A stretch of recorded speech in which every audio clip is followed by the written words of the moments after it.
Subscribe మన channel ని friends.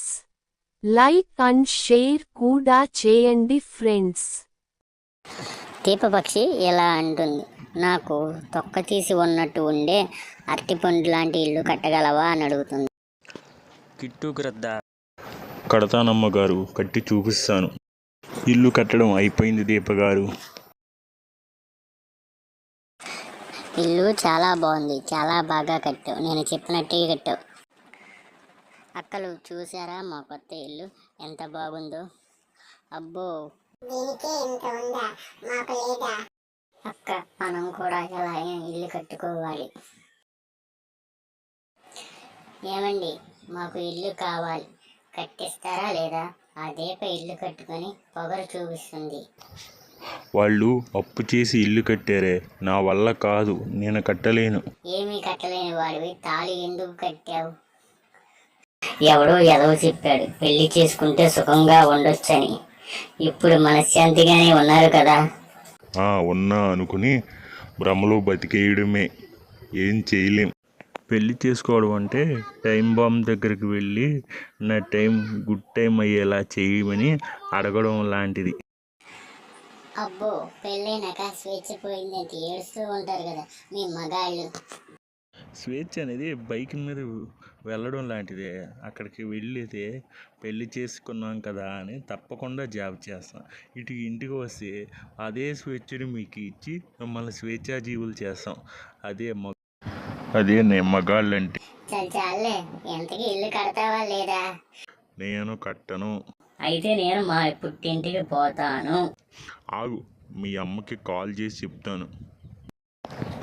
అత్తయ్య గారు, మీ అమ్మాయి వచ్చేస్తుందంట. ఏమైంది బాబు? ఏం లేదు అత్తయ్య గారు, ఇల్లు కట్టమంటుంది, తర్వాత కడతాను అన్నాను.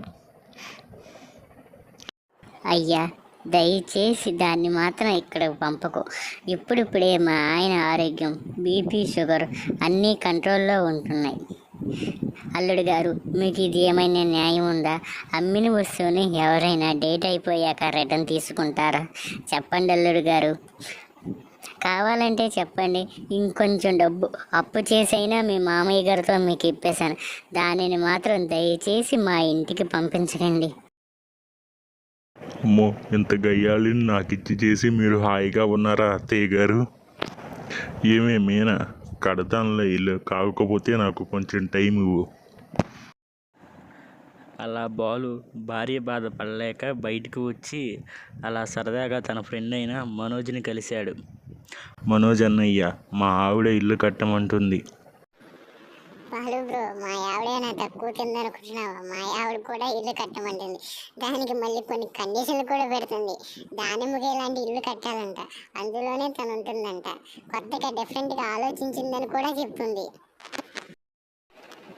బ్రో, మా ఆవిడ ఇంకో కండిషన్ కూడా పెట్టింది. మా అమ్మ నాన్న తీర్థయాత్రలకు వెళ్ళారు, వచ్చేలోపు కట్టేయాలంటుంది, లేకపోతే రోజు అన్నం పెట్టనంటుంది. పైగా తిడుతుంది బ్రో, నేనెవరికి చెప్పుకోను. కట్టేద్దాం బ్రో, ఎలాగోలా. అట్లీస్ట్ మన పిల్లల కోసమైనా ఇల్లు ఉంటుంది. ఏమంటావు? సరే బ్రో. ఏమే స్వప్న, నేను లేని టైంలో నా కొడుకు చేత ఇల్లు కట్టించేసావా? డబ్బు మొత్తం తగలేసావు. అయ్యో అయ్యో, నా కోడలు మొత్తం నా డబ్బంతా నాశనం చేసేసింది.